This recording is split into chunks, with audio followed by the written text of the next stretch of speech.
So friends, Vice President Kamala Harris has picked the right person for the moment.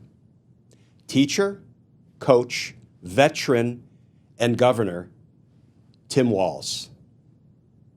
Let's talk about that, because justice matters.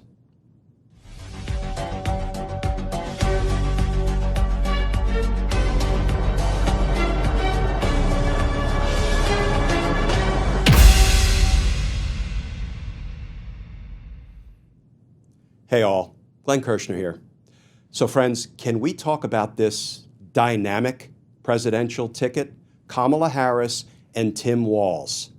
But before we turn to the recent reporting, if you'll give me a minute for sort of a public service announcement, my good friend Brian Tyler Cohen, who's also my partner in the Legal Breakdown series, it's a legal analysis series that runs over on Brian's YouTube channel. I hope you'll check it out if you haven't previously. Well, Brian has a book launch event in Washington, D.C. on August 14th for his new book, Shameless: Republicans' Deliberate Dysfunction and the Battle to Preserve Democracy. Kirkus Reviews says of Brian, quote, a refreshingly bold and candid voice. Not bad. So the book launch event will be in D.C. on Wednesday, August 14th at 7 p.m. You can attend in person or virtually. MSNBC's Jen Psaki will be joining Brian at the event. And I will put a link in the description of this video to where you can get tickets for the event, whether you want to attend in person or virtually. And I hope to see you there. Okay, friends, and now back to our regularly scheduled program. Let's turn to the new reporting regarding Kamala Harris's VP pick, Tim Walz. This from the New York Times. Headline, Introducing Coach Walz. 5 takeaways from Philadelphia. Philadelphia is where they had their first campaign rally, where Kamala Harris introduced her running mate, Tim Walz, and people got to see him and hear from him perhaps for the first time, at least for those who were uninitiated in the ways of the Walz. The article begins, the campaign to defeat former President Donald Trump is going to be fun. That was the message from Vice President Kamala Harris and her new running mate, Governor Tim Walz of Minnesota, as they took the stage together for the first time in Philadelphia on Tuesday night. The glittering rally was intended to introduce a heretofore obscure Midwestern governor and hype up Americans for the sprint to November. And this quote from Governor Walz, quote, so we've got 91 days.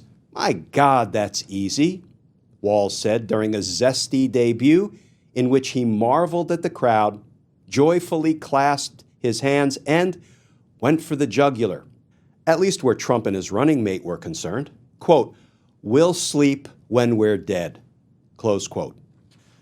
So friends, you may not know, but we'll sleep when we're dead, or more precisely, I'll sleep when I'm dead, is actually the title of a Warren Zevon song.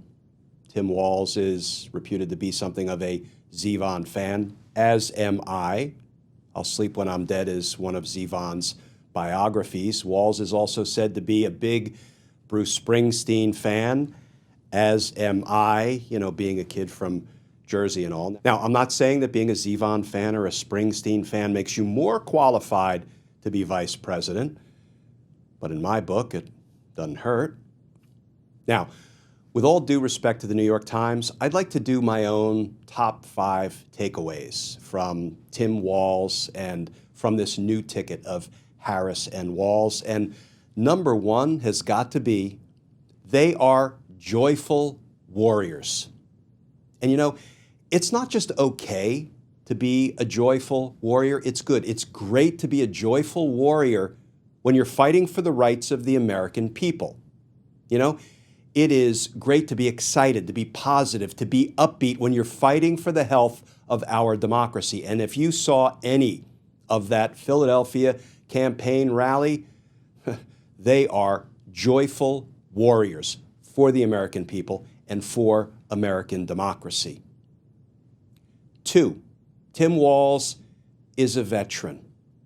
He served our nation in uniform for decades. And when he was in Congress, he was the chairman of the House Committee on Veterans Affairs, fighting for veterans' rights. When Donald Trump was called to serve, asked to don the uniform and serve our nation, he said he had bone spurs in his heels, so he couldn't possibly serve our country in uniform. Of course, he can play golf all the livelong day. Takeaway number 3, Tim Walz was a high school football coach.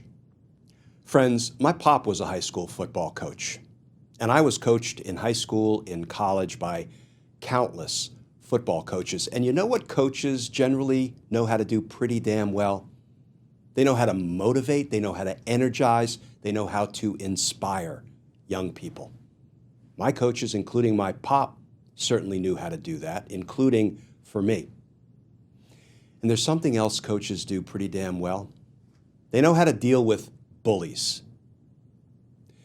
Takeaway number 4, Tim Walz was a high school social studies teacher. So he knows what hate and prejudice and inequality can do to a nation, and how a leader who is hell-bent on division can damage or just destroy a democracy. And 5, Tim Walz loves kids. As governor of Minnesota, one of Tim Walz's political priorities was to make sure that children who would have otherwise gone hungry got a free meal at school. He made the health and well-being of children a priority. I mean, look at these photos. Look at that photo of Tim Walz surrounded by children. Now look at these photos of Donald Trump and children. And friends, those photos are not photoshopped. They come from the Wall Street Journal, the New York Times, and other news outlets. So friends, let's sum things up. Tim Walz was a teacher, a coach, a veteran. What do those things have in common? What do they tell us about the man Tim Walz is? Well, they tell us that he knows how to serve others. He knows how to help people. He knows how to prioritize and dedicate his energies to causes bigger than himself. Donald Trump knows none of those things, is none of those things. Friends, we've got 90 days. Let's roll, because justice matters. Friends, as always, please stay safe, please stay tuned, and I look forward to talking with you all again tomorrow.